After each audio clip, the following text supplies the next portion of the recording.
Imagine standing in front of your people after being publicly beaten, your body barely steady, knowing the punishment is not over. You think this ends with you? It doesn't. Roman soldiers are already moving past you. They are not there to restore order. They are not there to make arrests. They are reaching for your daughters while you are still standing in the open. You are a queen. You are an ally. You followed Roman law. None of it matters now. There is no trial. There is no charge. This is happening in public where everyone can see it. The crowd has gone silent, not because they are confused, but because they know exactly what is about to happen. This is where Rome expected you to submit. This is where a mother was supposed to break. This isn't fiction. This happened. Roman historians recorded it using the fewest words possible because, even by Roman standards, what followed was difficult to write down. By the end of that day, Rome believed Britain had been broken. Instead, it triggered a rebellion that burned Roman cities and nearly forced the empire to abandon the island. But that rebellion comes later. Before Britain burned, Rome had already perfected how to deal with defeated queens. And this is where that lesson begins. If hidden horrors of the past fascinate you, subscribe to Grim History. Hit the like button.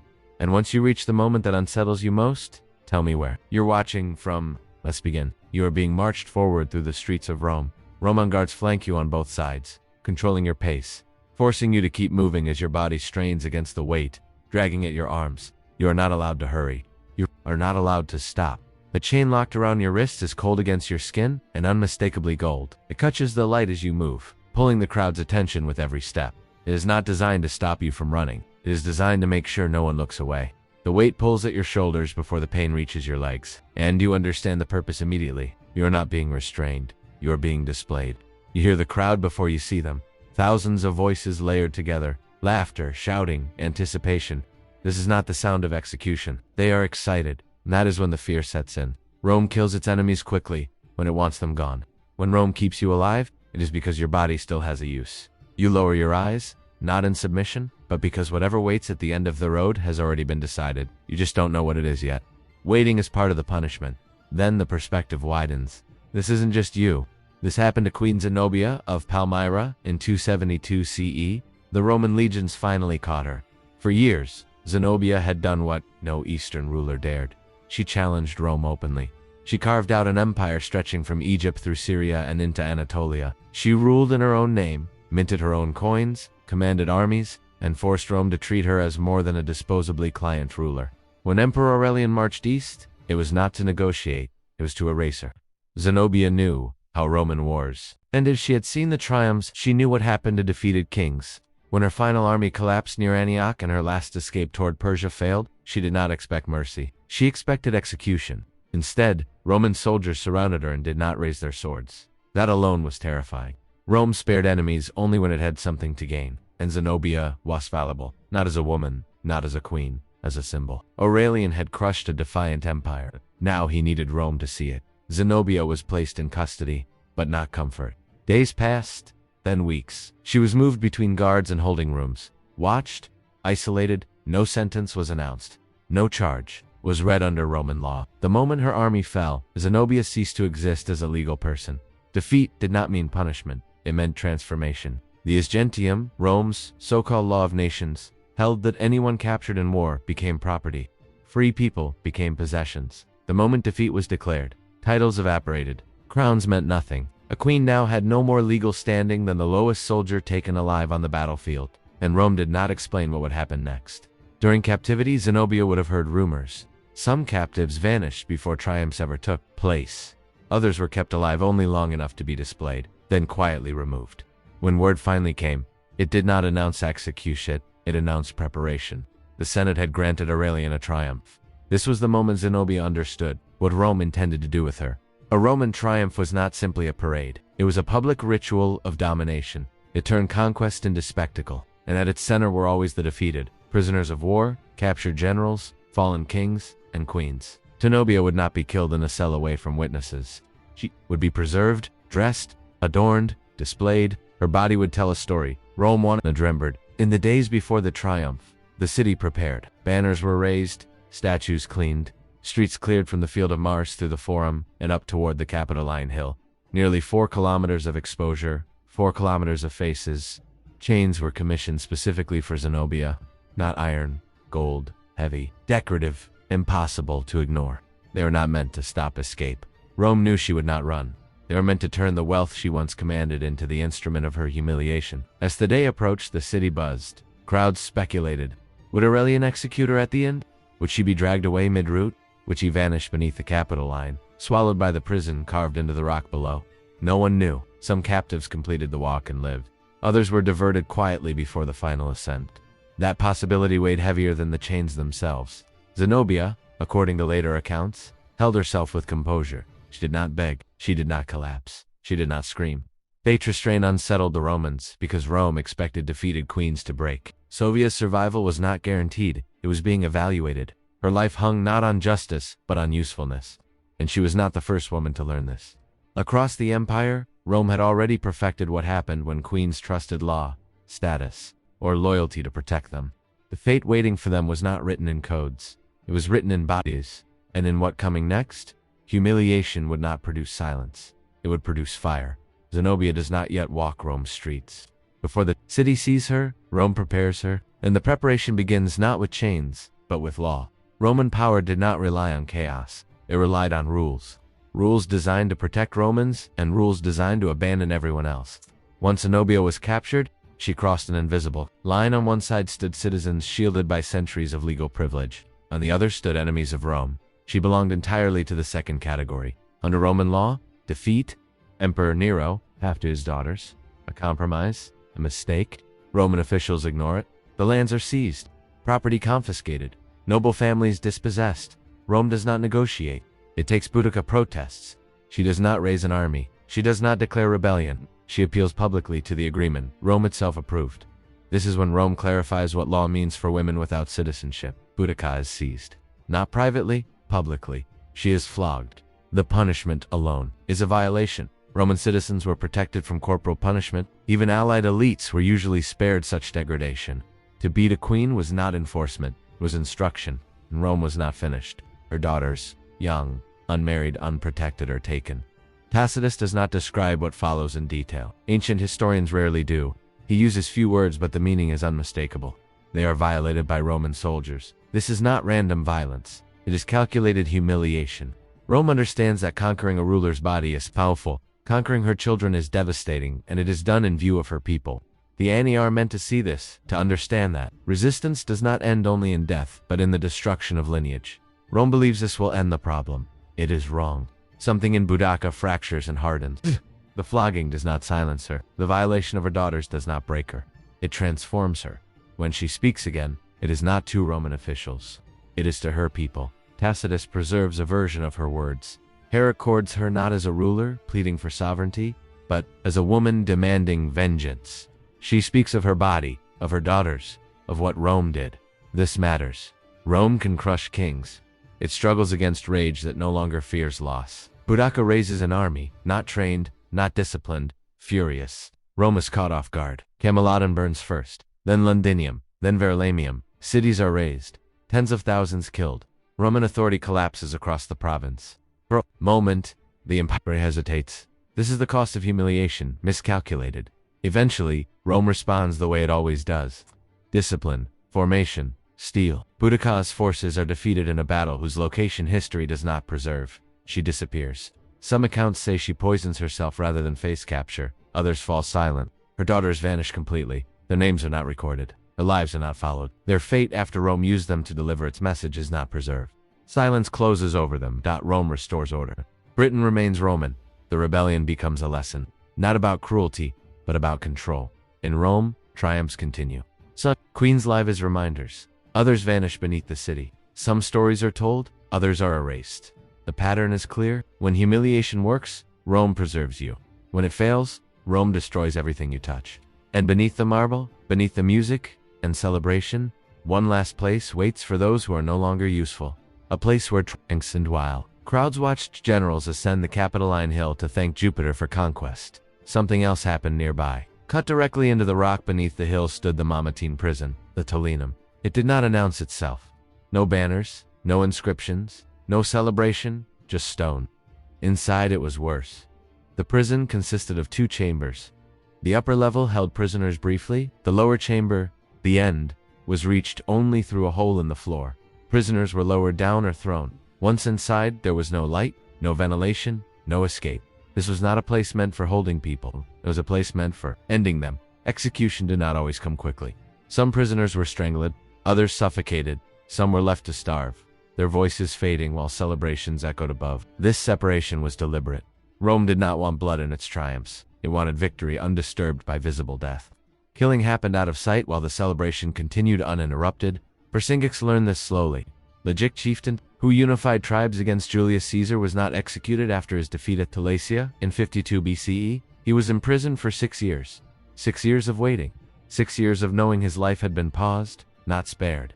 When Caesar celebrated his triumph in 46 BCE, Vercingetorix was paraded through Rome, no longer a warrior, but a reminder. After the procession ended, he was led away. The crowd never saw him again. Jugurtha of Numidia met a similar end. After Marius's triumph, he was lowered in Tetsi on Nev. Ancient accounts say he went mad with fear. He lasted 6 days starving in darkness unheard by the city above. Simon Bar Gira, leader of the Jewish revolt, was paraded through Titus's triumph in 71 CE. The procession paused at the Temple of Jupiter. Only when word arrived that Simon had been executed did the ceremony resume. Death was not an interruption. It was a checkpoint. Not every ruler was killed. Some were too useful alive. Zenobia lived, but not as herself. She did not return east. She did not reclaim power. She did not choose her ending. She existed under Roman watch, absorbed into the society that had destroyed her authority. Her survival reassured Rome's enemies that resistance ended in dependency, not redemption. Living queens became monuments. Dead ones became warnings. Both served the same purpose. This was how the empire functioned.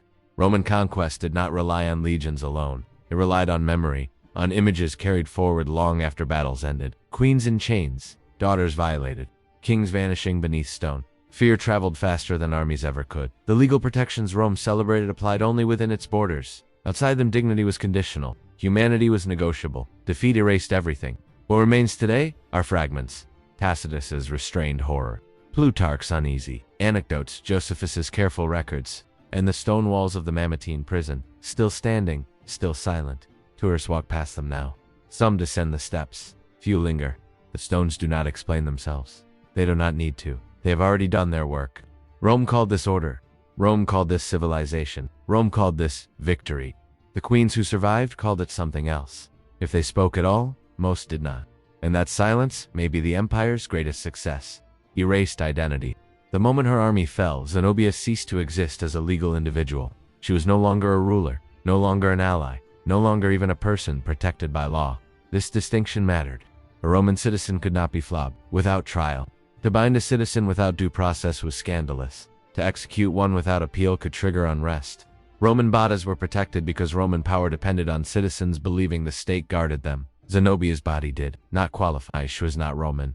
She was not a citizen. She was not, legally speaking, a queen anymore. Roman officials understood exactly what that allowed them to do. While Zenobia waited, confined, and watched, Rome decided how to use her. Not whether she would live or die, that would come later, but how she would be transformed into a lesson. Captured rulers were often held in deliberate limbo before triumphs. Not tortured, not comforted, simply denied information. They were moved between holding spaces. Guards changed. Sleep was disrupted. Food was rationed. Nothing severe enough to provoke outrage, just enough to drain certainty. Would there be execution? Ransom? Public display? A quiet disappearance? No one told her, and while Zenobia waited, Rome prepared the city. Rumors spread deliberately. People whispered about her defiance, her ambition, her arrogance. Rome wanted the crowd ready long before she appeared. By the time she stepped into view, the audience would already know how to feel.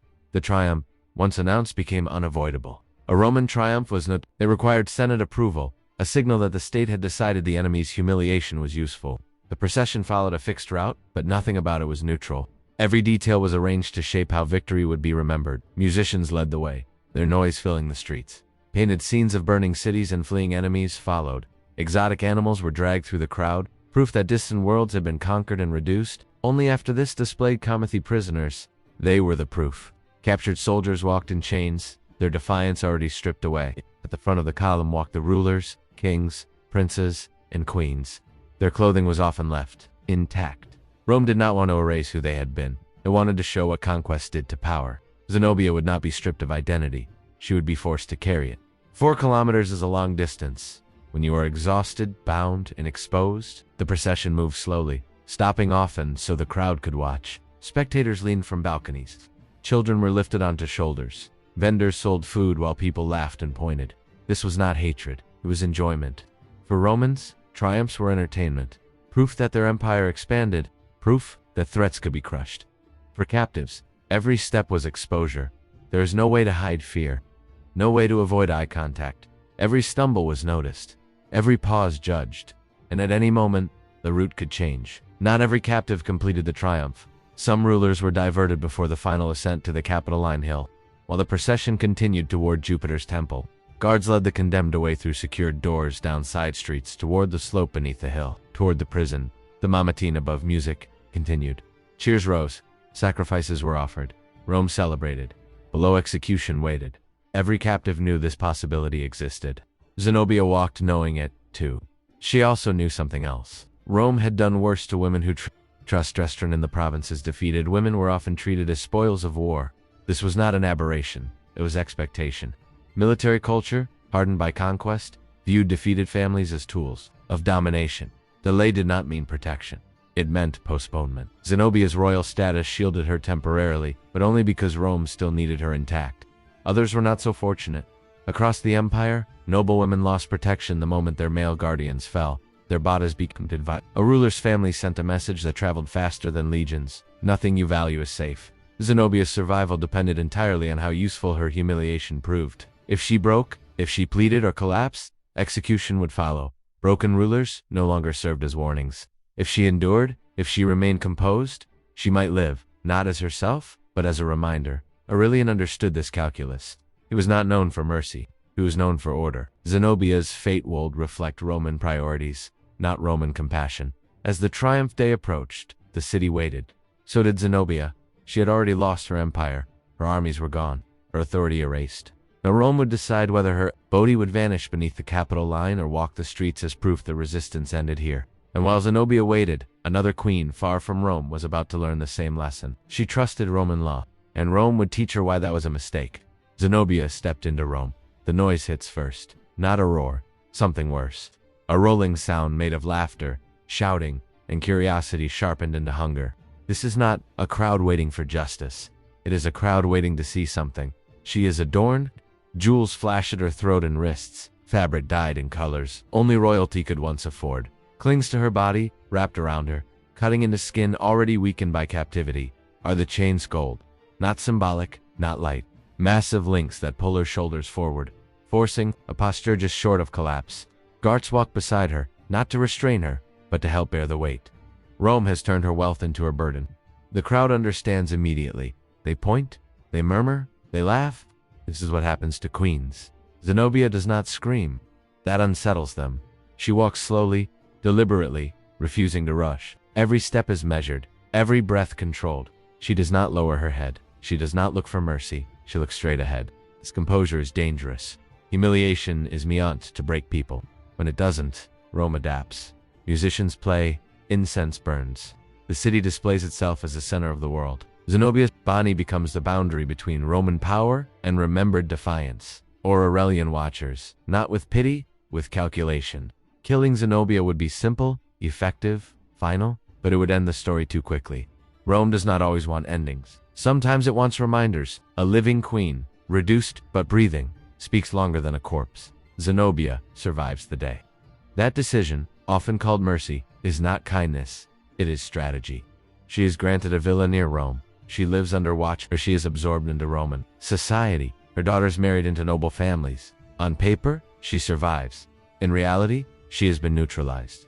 Every appearance reinforces Rome's victory. Every sight of her reminds observers that even the most powerful woman in the East ended dependent on Roman tolerance. Zenobia becomes a warning that walks. Benodavari queen breaks quietly. Far from Rome, in the cold province of Battania, another woman watches Roman law fail her in real time. Her name is Boudica. She is not Rome's enemy. Not yet. She is the wife of Prostitutus, king of the Iceni, a client ruler permitted to govern so long as he obeys. He pays tribute. He keeps peace. He believes Roman promises mean something. When Protagoras dies around 60 CE, he tries to protect his family, the only way Roman law allows. He leaves a will. Half his kingdom too.